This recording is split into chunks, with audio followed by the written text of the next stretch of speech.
Aleluya,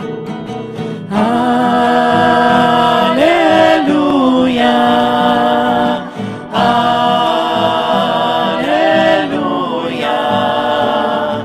aleluya, aleluya.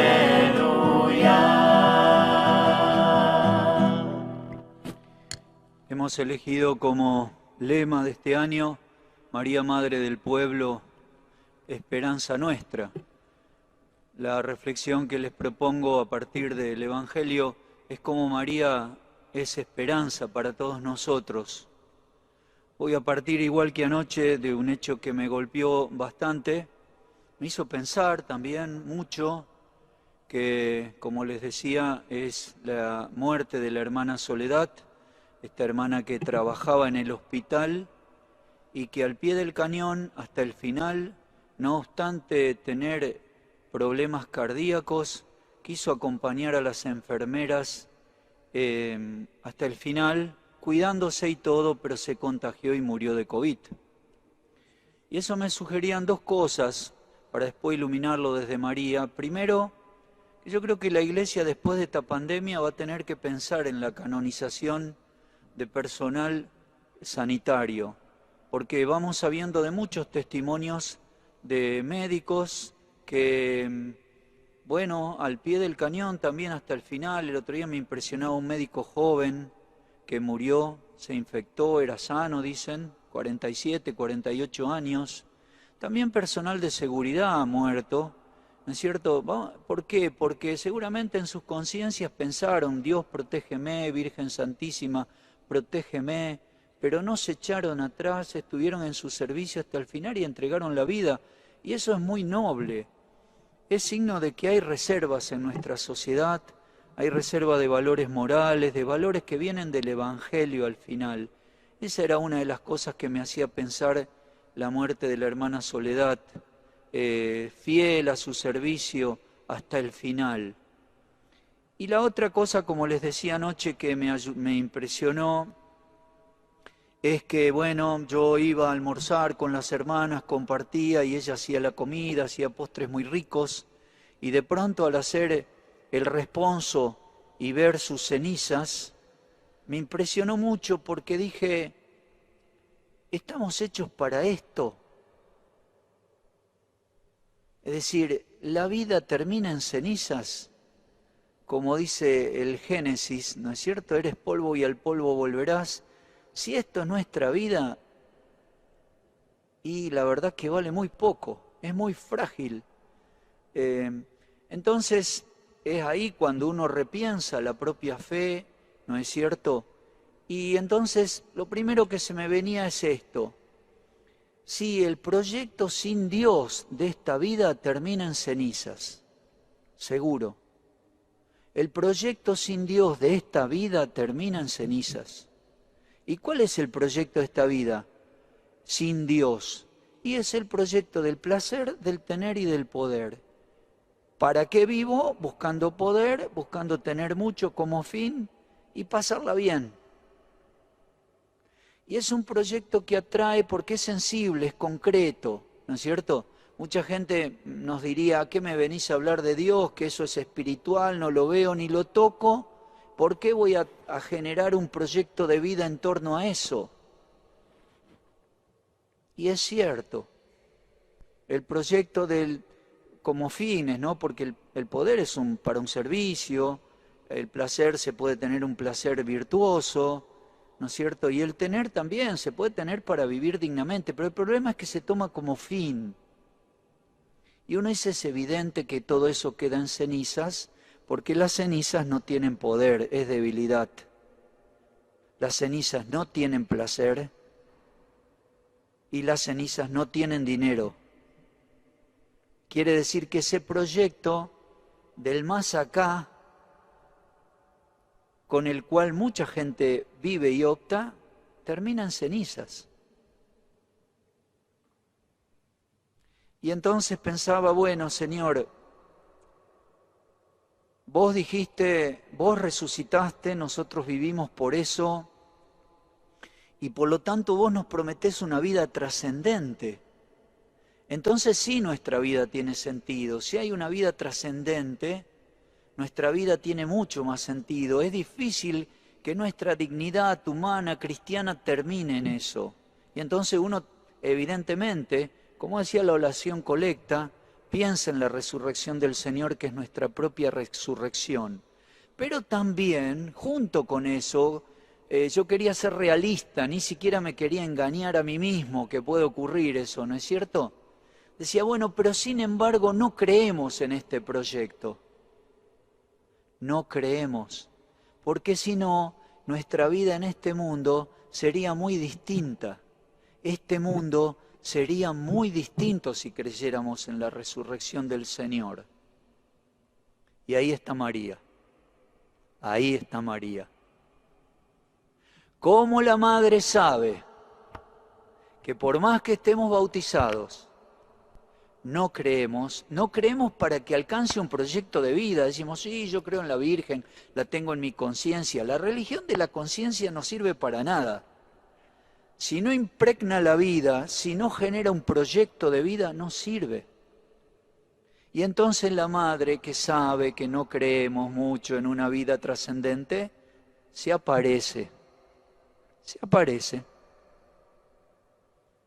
Como para decirnos, hijitos, esto no es un cuento para los niños, es verdad. Mi hijo vive resucitado y en ella es muy interesante porque es criatura como nosotros, es la Inmaculada Concepción, pero es criatura como nosotros. Y los modos, anoche decíamos que aquí hay diríamos, un gesto fuerte de la Virgen. ¿Por qué? Bueno, porque de la Virgen donde se aparece suele generar un santuario. Y ese es el origen del santuario. La madre que sabe que no creemos tanto en una vida trascendente y por eso no nos animamos a un proyecto trascendente, y se aparece y atrae y genera un lugar de culto. Qué lindo saber que estos días nos seguían de toda la Argentina, seguían la novena y también de otros países. Y decíamos anoche que este era el único santuario, que no es tal vez el más importante, hay que decirlo con humildad, ¿no es cierto? Luján es muy representativo para la Argentina, pero este era el único santuario que generó vocaciones sacerdotales y religiosas para la Virgen. Punto. No hay otro santuario en la Argentina con eso. No hay otro santuario que haya sido el origen de sacerdotes y de religiosas que quieran consagrarse al servicio de la Virgen. Punto. Y acá también hay un signo fuerte, pues la religiosa y también los sacerdotes hacemos, ¿no es cierto?, la promesa de pobreza, castidad y obediencia, justo al revés del poder del tener y el placer. No sé si lo sabían. La pobreza dice, no, los bienes son un medio, no pueden ser un fin. Por eso son una denuncia callada al que vive para tener. Eso es la pobreza. La castidad dice, no, el placer no puede ser un fin en sí mismo. El placer el instinto tiene que estar puesto al servicio del amor. Y por eso se consagran en castidad. Y la obediencia es, no, yo no puedo tomar como hoja de ruta lo que se me antoja. Tengo que tomar como hoja de ruta la voluntad de Dios. ¿Ven? Este proyecto es exactamente al revés que el otro. Y entonces aquí está la esperanza. ¿Por qué? Porque este proyecto genera nobleza, genera un cielo nuevo y una tierra nueva, porque nos podemos preguntar esto, ¿no es cierto? Bueno, ¿y entonces para qué vivimos? Fenómeno, el final es lindo, el final es bueno, viviremos con Cristo. ¿Y esta vida qué? Bueno, esta vida es una misión.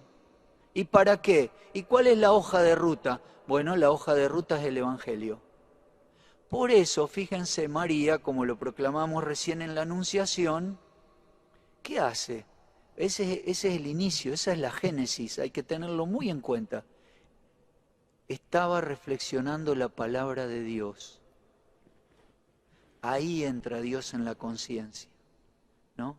Estaba reflexionando la palabra de Dios. San Agustín dice, Jesús, antes de estar en el vientre de María, estuvo en su mente y en su corazón. Bueno, así empieza la fe. Por eso tenemos que prestarle mucha atención a la hoja de ruta, el Evangelio. Por eso el Papa Francisco, lo escuché en un Ángelus hace poquito, dice, todos tendríamos que tener un Evangelio, llevarlo en el bolsillo o leerlo cada mañana o cada noche. Ahí está la hoja de ruta. Y el Papa lo simplifica todavía, dice, miren, si quieren hacerlo simple, apréndanse las bienaventuranzas, Mateo 5, y el juicio final, Mateo 25.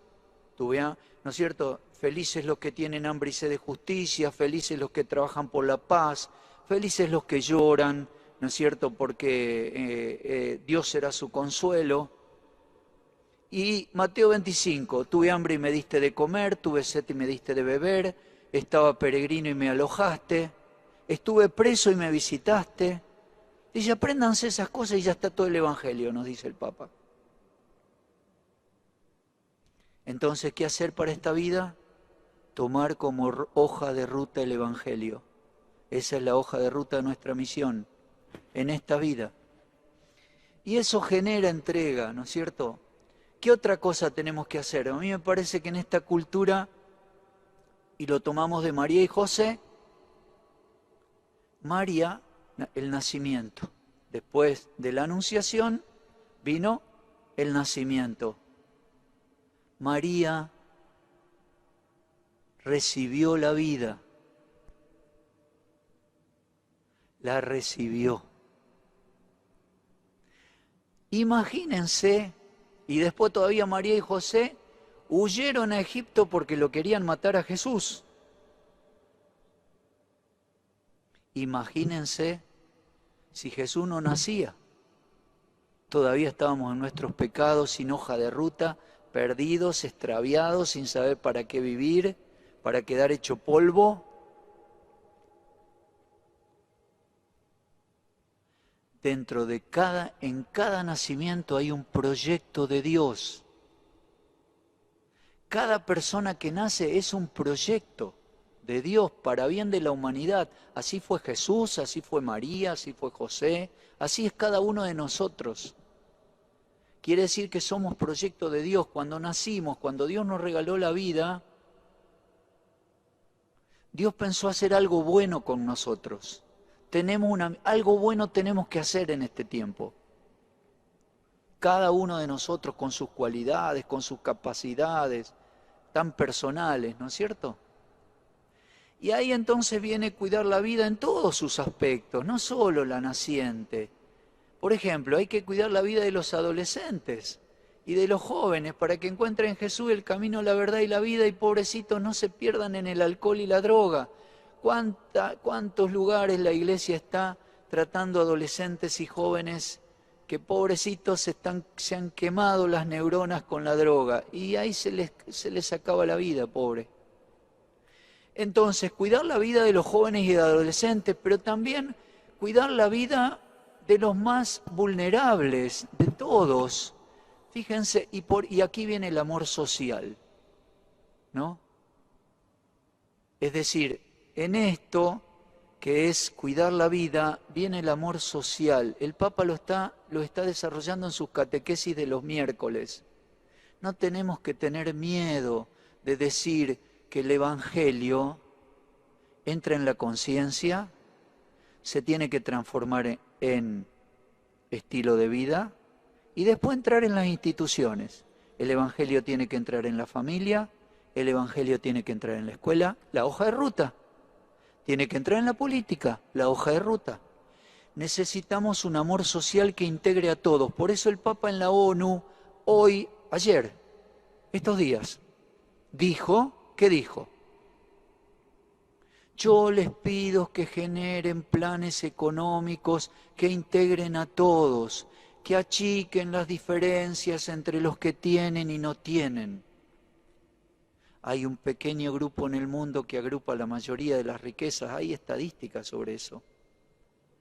Y es la gran mayoría que no alcanza a los derechos a tener lo fundamental para vivir dignamente. El amor evangélico tiene que llegar a hacerse amor social, social.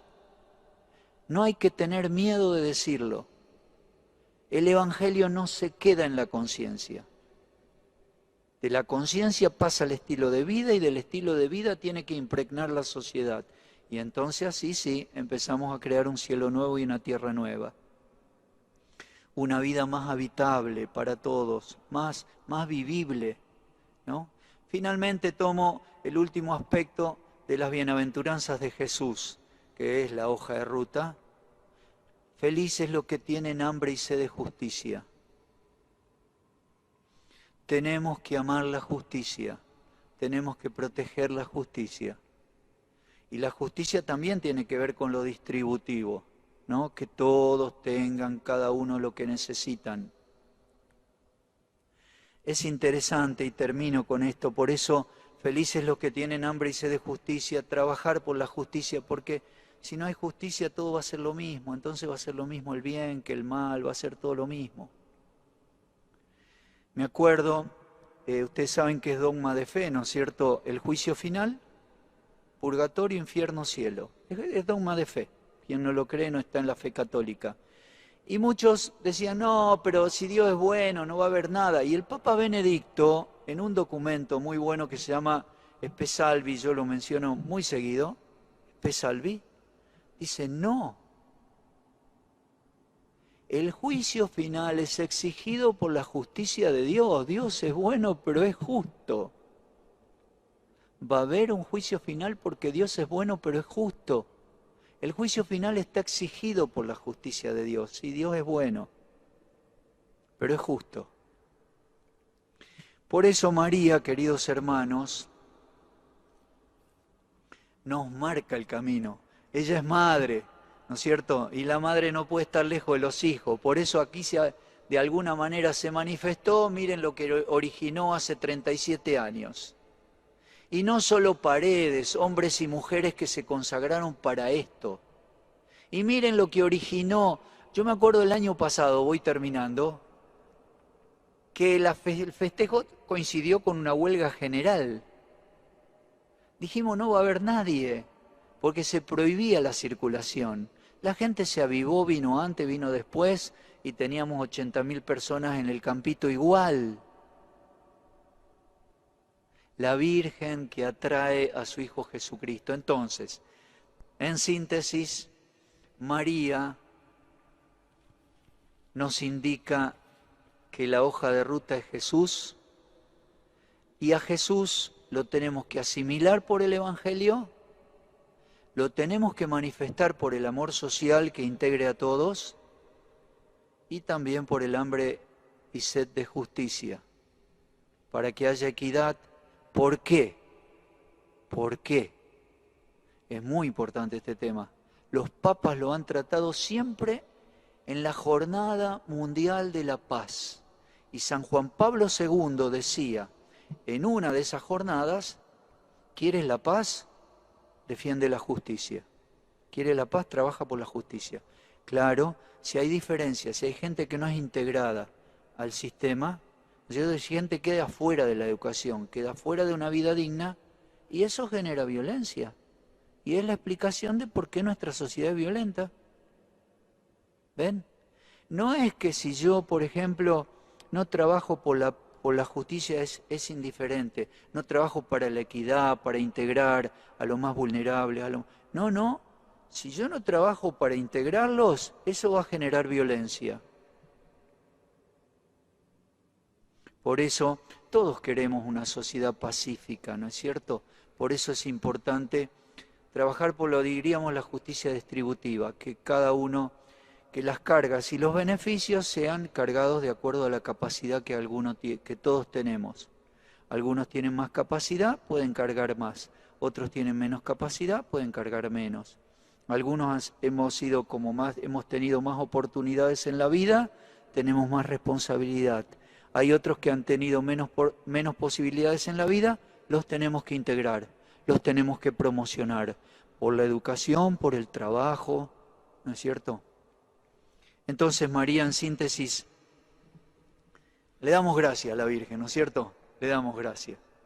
Le damos gracias porque, y bueno, porque ella es la madre que no, cuando ve que estamos lejos se acerca, da una señal y genera cosas como estas, ¿no es cierto? Por eso hoy celebramos con tanta alegría 37 años de este acontecimiento y le damos gracias a la Virgen porque es madre, porque no puede estar lejos, porque está cerca, porque nos acompaña. ¡Viva la Virgen! ¡Viva!